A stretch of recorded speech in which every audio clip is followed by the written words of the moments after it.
Des voix dans ma tête ne cessent de me dire que je ne suis rien.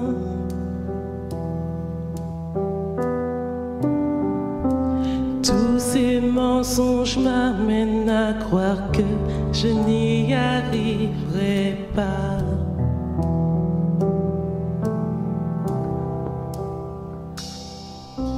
Ma vie ne se résume-t-elle qu'à des moments de haut, de bas? Rappelle-moi encore qui je suis, Père, tu sais que j'en ai besoin. Tu dis que tu m'aimes quand je ne ressens rien. Tu dis que je suis fort, même quand je me sens faible. Tu dis que tu me tiens, même si je crois tomber. Quand je me sens oubliée, tu dis que je suis à toi. Oh oui, je crois. Oh oui, je crois ce que tu dis de moi. Oh oui, je crois. La seule chose qui compte à présent, c'est ce que tu penses de moi.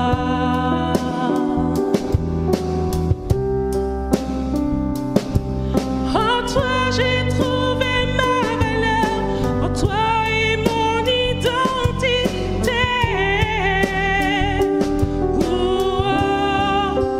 Tu dis que tu m'aimes quand je ne ressens rien. Tu dis que je suis fort, même quand je me sens faible. Tu dis que tu me tiens, même si je crois tomber. Quand je me sens oubliée, tu dis que je suis à toi. Oh oui, je crois. Oh oui, je crois ce que tu dis de moi. Oh oui, je crois. Tout ce que j'ai maintenant, Seigneur, je dépose à tes pieds.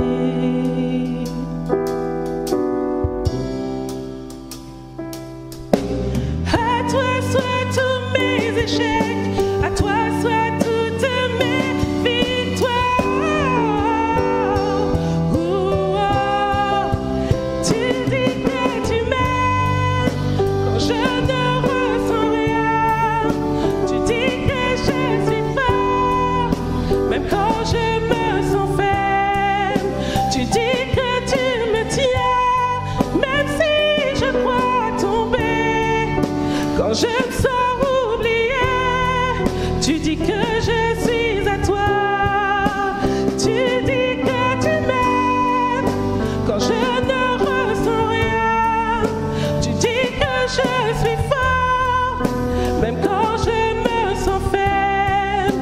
Tu dis que tu me tiens, même si je crois tomber. Quand je me sens oubliée, tu dis que je suis à toi. Oh oui, je crois. Oh oui, je crois ce que tu dis de moi. Oh oui, je crois. Oui, je crois. Voilà, gloire au Seigneur. On est heureux de pouvoir se retrouver encore en ces instants, partager la bonne parole de Dieu. Et j'aimerais ce soir vous parler particulièrement de Dieu comme étant celui qui se révèle à nous comme un Père, hein, et surtout connaître le cœur de ce Père céleste. Et il y a cette lecture que l'on trouve dans l'Évangile selon Jean, au chapitre 14, verset 5. On a là une conversation entre Jésus et quelques-uns de ses disciples. Et l'un d'entre eux, nommé Thomas, va lui dire « Seigneur, nous ne savons où tu vas. comment pouvons-nous en savoir le chemin? Et Jésus lui dit, je suis le chemin, la vérité et la vie, nul ne vient au Père que par moi. Si vous me connaissiez, vous connaîtriez aussi mon Père. Hein. Et dès maintenant, vous le connaissez et vous l'avez vu. Philippe lui dit, Seigneur, montre-nous le Père, et cela nous suffit. Jésus lui dit, il y a si longtemps que je suis avec vous, et tu ne m'as pas connu, Philippe? Celui qui m'a vu a vu le Père. Hein. Comment dis-tu, montre-nous le Père? Hein. Philippe venait de faire cette demande à Jésus, montre-nous le Père, et cela nous suffit. Et Jésus va lui répondre, celui qui m'a vu a vu le Père. Hein. Et c'est vrai que c'est important que l'on puisse s'arrêter sur le fait que Dieu se révèle à nous comme un Père, hein, et que surtout nous puissions découvrir hein, le cœur de ce Père céleste. Et qui mieux que Jésus peut nous le révéler, puisqu'il le dit lui-même, celui qui m'a vu a vu le Père. Hein.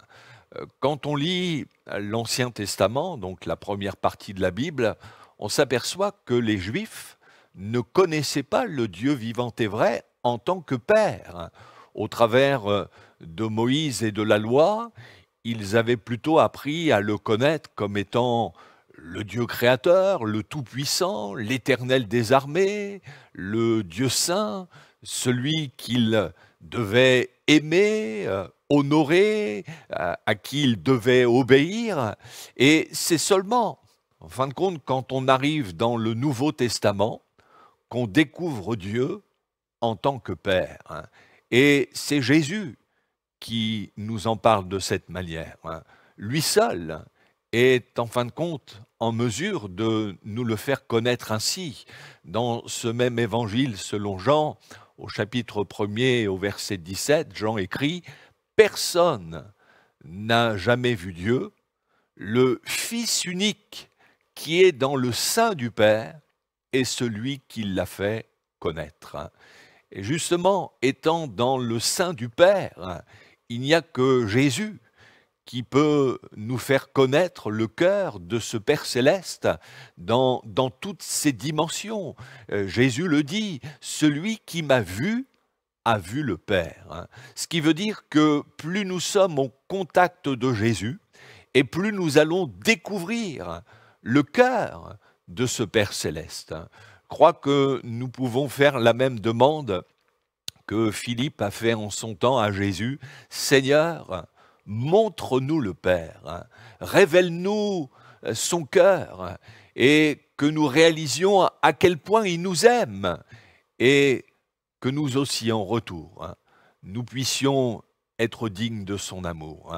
C'est important que nous ayons une bonne perception du Père céleste, parce qu'on peut avoir une mauvaise image de Dieu.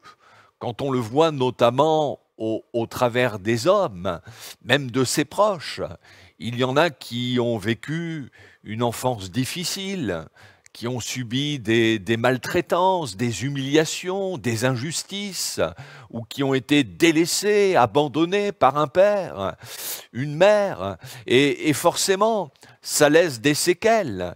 Et cela peut aussi fausser leur manière de voir Dieu, comme s'il était responsable de leur malheur. Mais ne confondons pas le comportement des hommes avec celui de Dieu.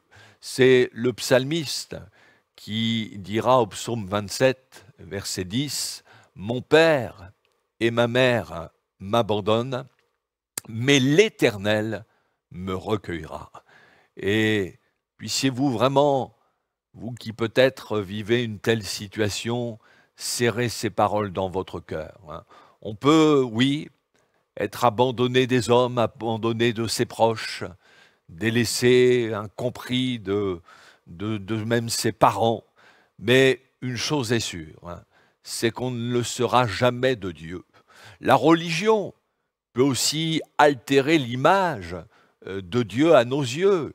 Il y en a à qui on a présenté Dieu plutôt comme un père fouettard, en leur répétant régulièrement si tu n'es pas sage, le bon Dieu, entre guillemets, va te punir. Ce qui fait qu'ils ont l'image d'un Dieu autoritaire qui n'est là que pour les punir à la moindre erreur. Oui, nombreux sont ceux qui, bien que croyants, ont une mauvaise image de Dieu, ce qui fait que leur relation avec Dieu est faussée.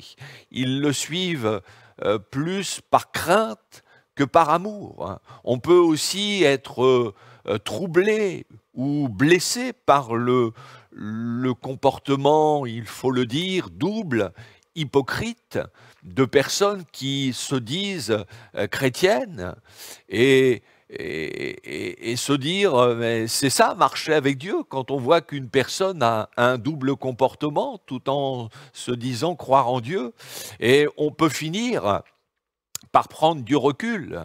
Mais justement, ne laissons pas la religion ni le comportement des hommes, quels qu'ils soient, nous déformer l'image de ce Père céleste. Et au travers de Jésus et de sa parole, laissons justement le Saint-Esprit nous faire découvrir ou redécouvrir le cœur de ce Père. Laissons son amour nous imprégner au plus profond de notre être. Je le répète, c'est vraiment important que nous ayons une bonne perception de Dieu en tant que Père, car de là va dépendre notre relation avec lui. Il y a notamment une parabole que Jésus nous a laissée et qui est bien connue, c'est celle du Fils prodigue, au travers de laquelle Jésus, justement, nous révèle le cœur du Père céleste et son amour extraordinaire qui nous dépasse, qui nous confond. Et on retrouve cette parabole dans l'Évangile selon Luc, au chapitre 15.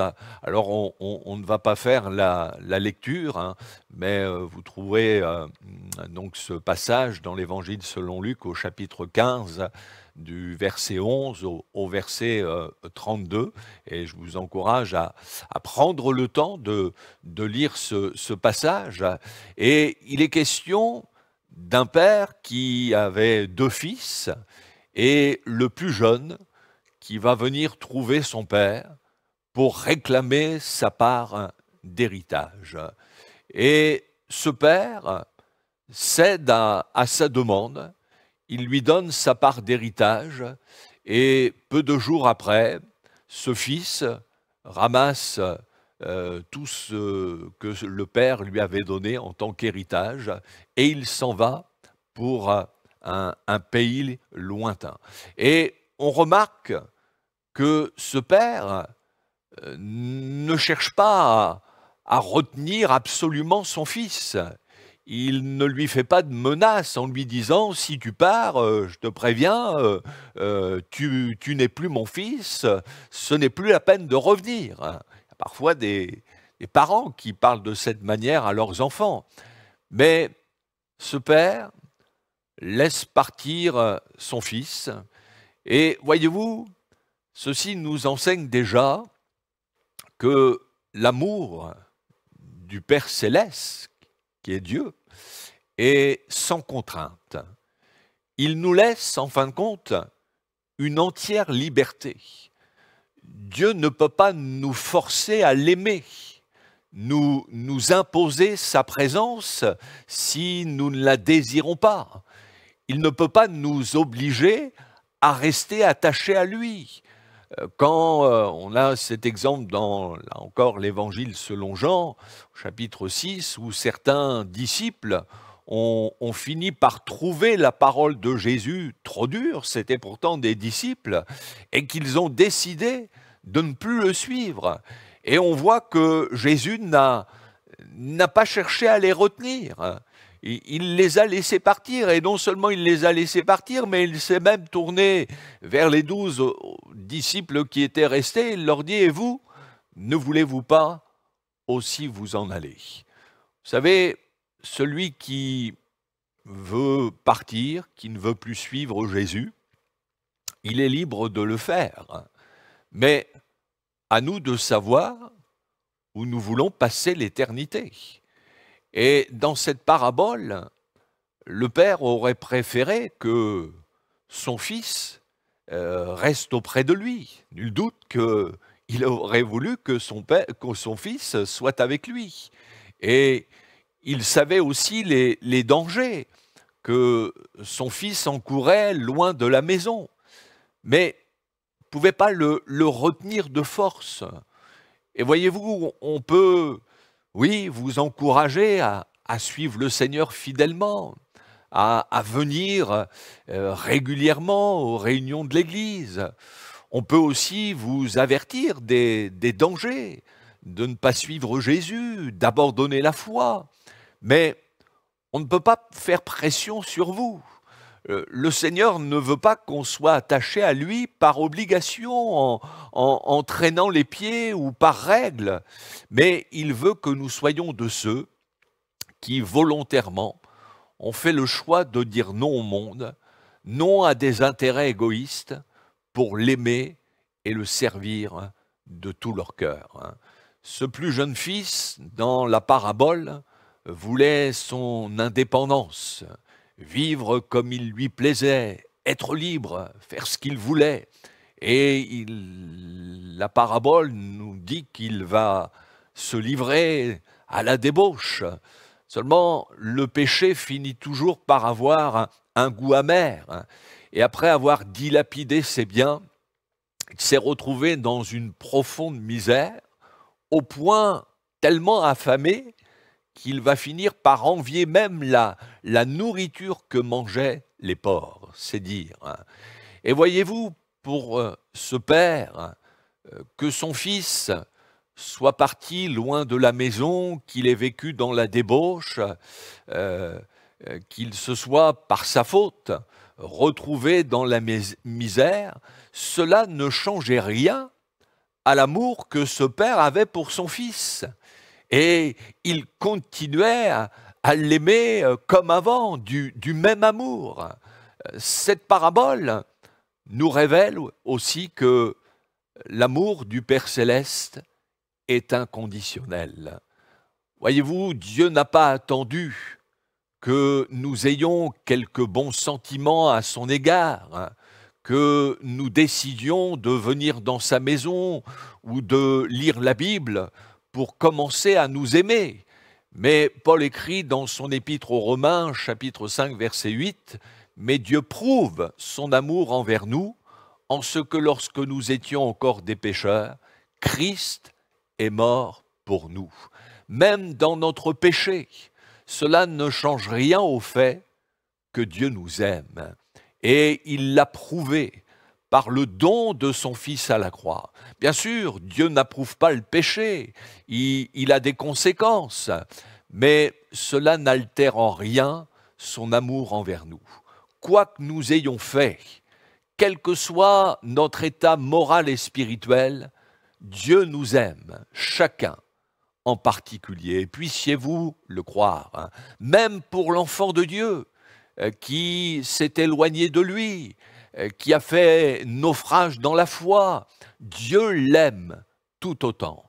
Et le fait de savoir cela, ça ne doit pas être bien sûr un prétexte pour demeurer dans le péché, mais au contraire, cela doit nous inciter à venir ou à revenir de tout notre cœur vers ce Père Céleste qui nous aime d'un amour inconditionnel.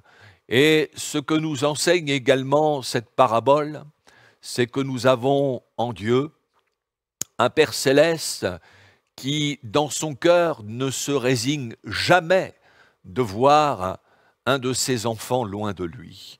Et ce qui peut nous faire penser cela, c'est qu'au moment où le Fils est de retour, il est dit au verset 20 de ce chapitre 15 de l'Évangile selon Luc, comme il était encore loin, son Père le vit. Son père l'a vu de loin, comme si chaque jour, il allait au bout de sa propriété pour scruter l'horizon en espérant le retour de son fils. Même si il était parti pour un pays éloigné, même si ça faisait longtemps, son père ne s'était pas pour autant résigné. Mais il espérait toujours son retour. Et Dieu a la même attitude. Il veut que tous les hommes soient sauvés. C'est la raison pour laquelle il a donné son Fils. Et jamais il ne pourra se résigner qu'une âme demeure perdue pour l'éternité. Mais Dieu met tout en œuvre pour sauver les perdus. Et il en est de même pour ceux qui se sont éloignés. Dieu ne dit pas une de perdue et 10 de retrouvés. D'ailleurs, la première parabole de ce chapitre 15, il est parlé de cet homme, ce berger, qui n'hésite pas à laisser ses 99 brebis pour aller à la recherche de la brebis qui s'est égarée, qui est perdue. Et il est dit qu'il va la chercher jusqu'à ce qu'il la trouve. Dieu est déterminé à ramener les brebis égarées. Et si quelqu'un qui, en ce moment même, écoute ce message et ne va pas bien spirituellement et est en train de s'éloigner, de perdre pied dans la foi, j'aimerais vous dire que Dieu ne s'est pas résigné à vous perdre, mais il met tout en œuvre pour que vous puissiez prendre la décision de revenir à lui de tout votre cœur, parce que le Seigneur peut nous interpeller, et il le fait encore en ces instants, au travers de sa parole, par l'action de son esprit, mais la décision nous appartient toujours. Et puis, ce fils, au fond de sa misère, il est rentré en lui-même, il a réalisé l'erreur qu'il avait commise en quittant la maison de son père, où il y avait du pain en abondance, alors que lui mourait de faim. Et il s'est dit au verset 18, « Je me lèverai, j'irai vers mon père, et je lui dirai, mon père, j'ai péché contre le ciel et contre toi. » Et non seulement il l'a dit, mais il l'a fait. Il s'est levé pour revenir vers son père. Et en agissant ainsi, il prenait la décision de rompre aussi avec sa vie de débauche. On peut dire qu'il est passé par une véritable repentance. Et à partir du moment où l'on est dans une telle attitude, Dieu pardonne, et pas à moitié. Nous remarquons que quand le père voit son fils de loin, il court à sa rencontre et il va l'entourer de ses bras et l'embrasser. Et le fait qu'un père court à la rencontre de son fils, ce n'était pas à cette époque un geste habituel. Mais il faut savoir que selon la loi de Moïse, un fils rebelle à ses parents qui rejetait l'autorité pouvait être lapidé par les anciens de la ville. Et en fin de compte, en courant à sa rencontre et l'entourant de ses bras, c'est comme si ce père disait à son fils, « Personne ne te touchera, aucune pierre ne t'atteindra, tu es sous ma protection. » Et ceci nous parle de l'œuvre de la croix. Voyez-vous, quand on vient ou on revient de tout son cœur vers le Seigneur avec ce désir d'en finir avec le péché, eh bien oui, Dieu nous entoure de ses bras d'amour. Il peut nous dire, à cause du sacrifice de mon Fils unique, aucune pierre ne te touchera. Aucune condamnation ne t'atteindra. Comme le dit la Bible dans l'Épître aux Romains au chapitre 8, verset 33, « Qui accusera les élus de Dieu? C'est Dieu qui justifie. Qui les condamnera? Christ est mort. Bien plus, il est ressuscité, il est à la droite de Dieu et il intercède pour nous. » Oui, Dieu est un Père céleste qui pardonne réellement à celui ou celle qui passe par une véritable repentance. Et remarquons que le Fils n'a même pas pu dire à son Père tout ce qu'il avait l'intention de lui dire. Aussitôt, après avoir dit qu'il a péché et qu'il n'est plus digne d'être appelé son fils, le Père ordonne à ses serviteurs d'apporter la plus belle robe et de l'en revêtir. Ce que son fils venait de lui dire était suffisant. Vous savez, Dieu n'a pas besoin de mener une enquête pour nous pardonner.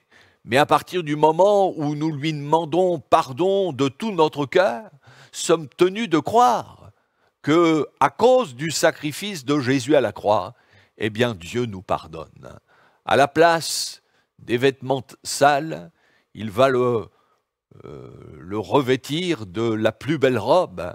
Et voyez-vous, quand on est lavé par le sang de Jésus, on porte effectivement la plus belle des robes.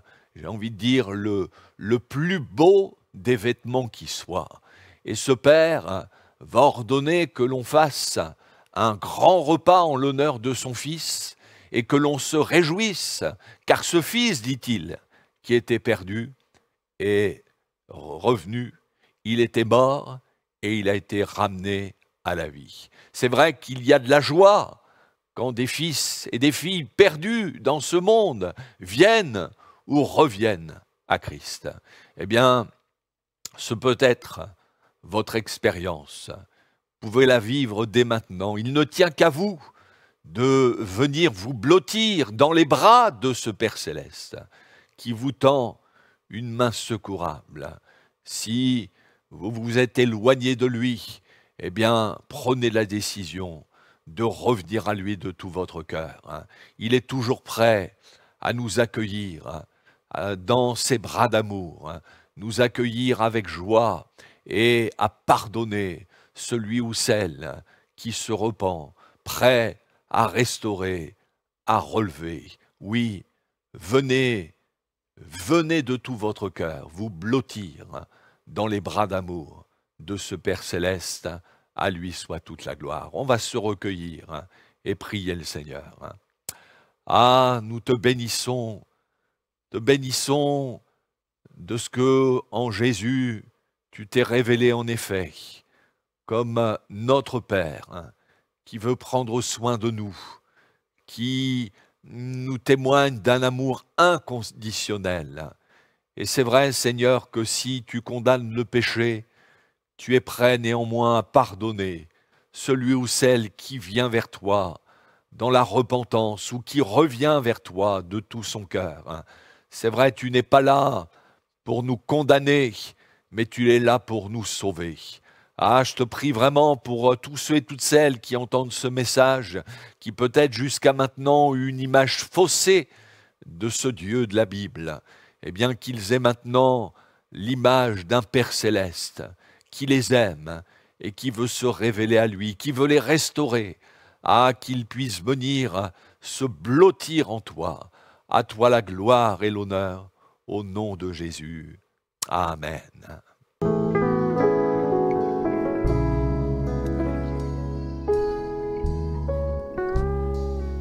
Comment expliquer et comment décrire un amour si grand, si puissant que rien ne peut le contenir. Tu sais mes espoirs, Seigneur, tu sais mes craintes, et mes mots sont bien trop petits pour dire tout l'amour que j'ai pour toi. Alors entends mon cœur, mon esprit qui te loue. Entends le chant d'amour d'un enfant racheté.